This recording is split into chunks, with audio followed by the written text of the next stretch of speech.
Welcome sa Philippine Island Weather Update. Narito na ang Bagyo Update today.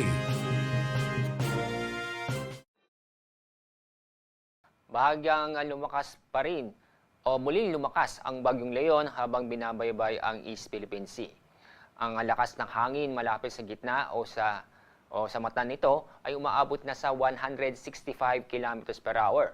Samantala, ang pagbugso ng hangin ay umaabot na sa 205 km per hour.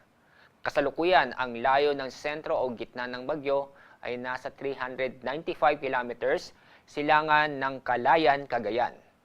Inaasahan pa rin natin na ito'y kikilos sa direksyong west-northwestward o patungo sa extreme northern Luzon sa bilis na 15 km per hour. Sa ating forecast track at intensity, inyo mapapansin na inaasahan pa rin natin na ito'y tutungo sa extreme northern Luzon. Katapos nito, dadaan sa Taiwan hanggang sa paglabas ng ating Philippine Area of Responsibility. Ang araw po na pinakamalapit sa Batanes area ay bukas o pagitan ng bukas ng umaga at bukas na umaga o tanghali. Inaasahan pa rin natin na may posibilidad pa rin na mag-landfall ang sentro ng Bagyong Leon sa Batanes. Inaasahan pa rin natin itong lalakas ang Bagyong Leon habang binabaybay niya ang karagatan. Bago lumapit sa Batanes, maaaring umabot sa Super Typhoon category.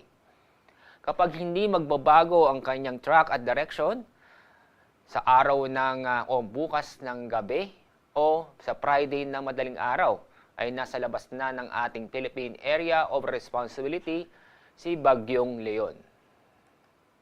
Ngayon, nagtaas tayo ng Tropical Cyclone Wind Signal number 3. Ito'y sa Batanes at sa eastern portion ng Babuyan Islands.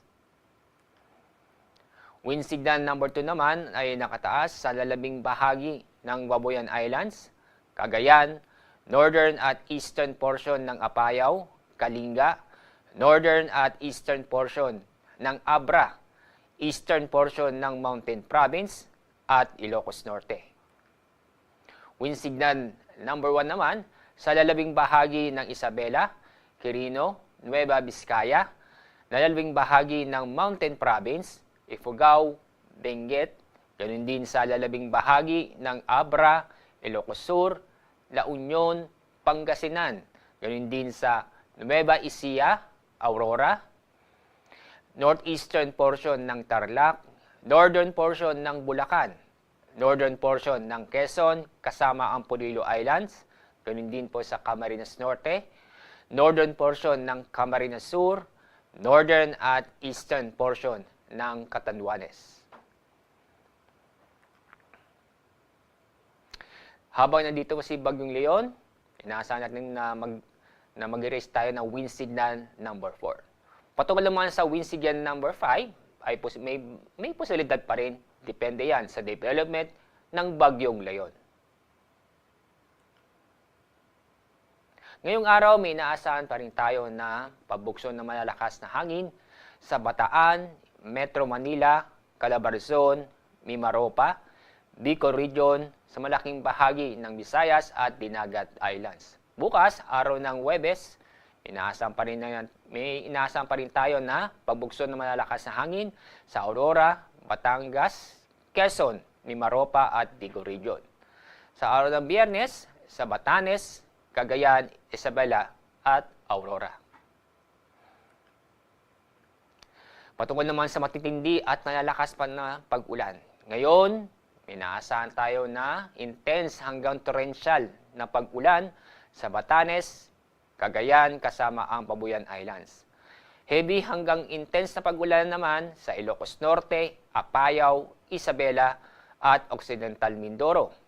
Moderate to heavy rains naman sa Ilocos Sur, Abra, Kalinga, Benguet, La Union, Pangasinan, Calamian Islands, Occidental Mindoro at Antique.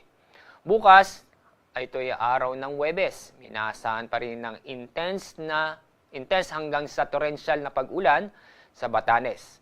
Heavy to intense na pagulan naman sa Babuyan Islands.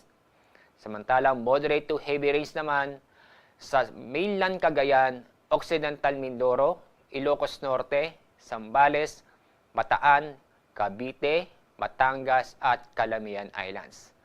Sa araw ng Biyernes, November 1, may inaasahan tayo na moderate to heavy rains sa Batanes. Kaya sa mga kababayan po natin sa mga nabanggit na lugar, patuloy pa rin tayong mag-ingat at alamin ang litas ng lugar dahil may pa rin tayong inaasahang matitindi o malalakas na pag-ulan na posibilidad na magdulot ng pagbaha o pagguho ng lupa. Meron pa rin tayong gale warning ngayong araw dahil sa bagyo. Inaasahan natin na matataas ang alon na kusan halos aabot ng 10 metro, lalong-lalo na sa Northern Luzon. Ang mga lugar na sa ilalim ng gale warning ay sa Batanes, Cagayan, kasama ang Babuyan Islands, Isabela, Ilocos Norte, Aurora, Quezon, kasama ang Polillo Islands, Camarines Norte, at Catanduanes. Kaya automatic pong bawal pumalaot ng ating mga kababayan, lalong-lalo po yung gumagamit ng maliliit na sasakyang pandagat.